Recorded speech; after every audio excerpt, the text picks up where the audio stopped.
एक समय की बात है। एक पुराने से गांव में गरीब किसान रहा करता था, जिसका नाम राजू और उसकी बीवी का नाम शांति था। रात का समय था। राजू अपनी बीवी के साथ बैठा हुआ था और वो लोग खाना खा रहे थे। तभी राजू ने एक रोटी उठाई, जो कि एक दिन पुरानी थी। अरे शांति, जरा देखना ये बासी रोटी। गर्मा गर्म ताजी रोटियां लेकर आओ। ताजी ताजी रोटियां खानी है महाराज को।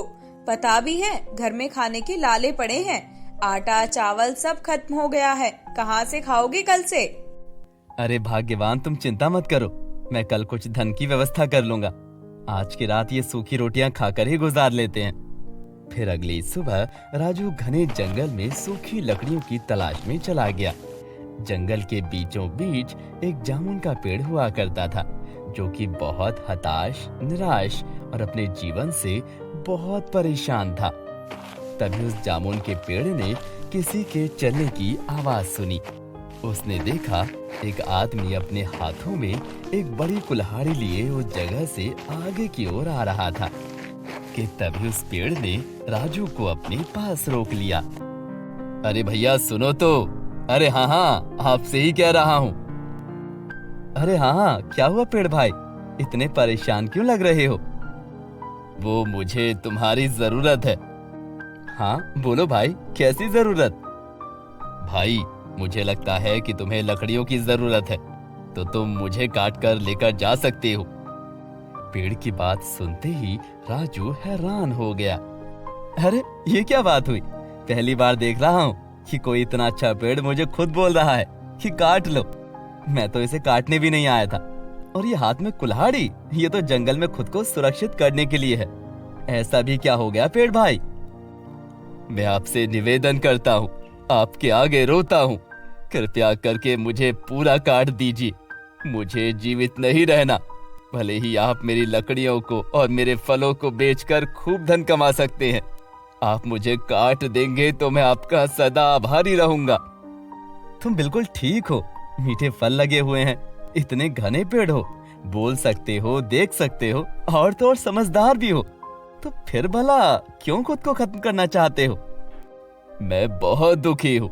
दिन रात अपनी आंखों से हिंसा देखते हुए इस जंगल के जंगली जानवर शिकार करके लेटे हैं और मेरी छाया में आकर उसे खाते हैं, और जो मांस रह जाता है उसे छोड़कर चले जाते हैं, जिसके बाद गिद्ध आते हैं उस मांस को खाने के लिए।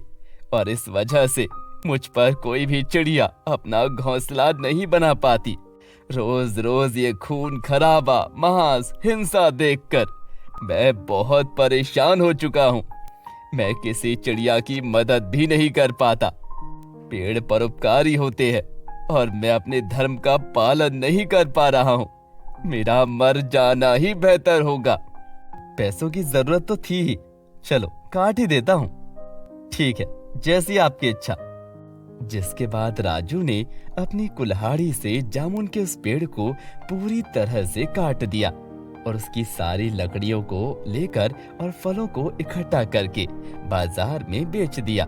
जिसके बाद उसे खूब सारा धन प्राप्त हुआ और उस धन को लेकर वो अपनी बीवी शांति के पास चला गया और उसे उसने सारी बात बता दी। और फिर उसकी बीवी ने उससे कहा, मैं इस धन को हाथ भी नहीं लगाऊंगी। इस धन को आपने पाप से कमाया है। तुम बिल्कुल ठीक कह रही हो, मुझसे बहुत बड़ा पाप हुआ है। पैसों के लालच ने मेरी आंखों को बंद कर दिया था। मैंने अपने इन्हीं पापी हाथों से उस पेड़ को नष्ट कर दिया। मुझे इस पाप का प्रायश्चित करना होगा, करना ही होगा। राजू और उसकी बीवी पछतावे में डूब चुके थे और अपने आप को उस पेड़ का दोषी मान रहे थे। कुछ दिनों तक वो दोनों बहुत उदास रहे और अपनी गलती को ठीक करने के रास्ते खोजने लगे। वो हर कोशिश करने लगे जो गलती उनसे हुई, और उन्हें इस बात का दुख था कि वो उस पेड़ को अब दूसरा जीवन नहीं दे सकते। तभी जब लकड़हारा अकेले बैठा था तो उसे याद आया कि उसने उस पेड़ के कुछ जामुनों को अपने पास संभाल कर रखा हुआ था, जो कि अब एक गुठली में बदल चुके थे। जिन गुठलियों को देख लकड़हारे के मन में एक आस जगी। उन जामुन की गुठलियों से मैं पेड़ को पुनः जीवित कर सकता हूँ।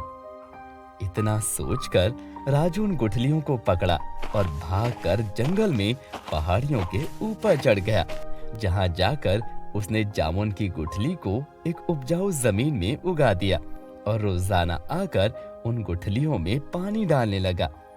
कुछ दिन में उस जगह पर एक जामुन का पौधा उगाया, जिसे देखकर राजू और उसकी बीवी बहुत खुश हुए और देखते ही देखते वो पौधा कुछ महीनों में एक बड़ा पेड़ बन गया और पहले की तरह उसकी नाक, आंख, कान सब निकल आए और खुद को जीवित देख पेड़ लकड़हारे से कहने लगा, ये क्या, आपने मुझे फिर से जीवित कर दिया। अब वही सब कुछ मुझे अपनी आंखों से देखना होगा, वही हिंसा, वही खून खराबा। नहीं पेड़ भाई, अब आपको वो सब नहीं देखना पड़ेगा। मैंने आपको पहाड़ी पर उगाया है। अब यहाँ कोई भी जंगली जानवर शिकार लेकर नहीं आएगा।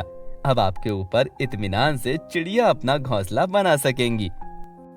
ये सुनकर पेड़ बहुत खुश हुआ और उसने गरीब किसान का शुक्रिया अदा किया, जिसके बाद राजू और उसकी बीवी ने अपने किए का पछतावा भर दिया और वो दोनों हंसी खुशी वहां से चले गए।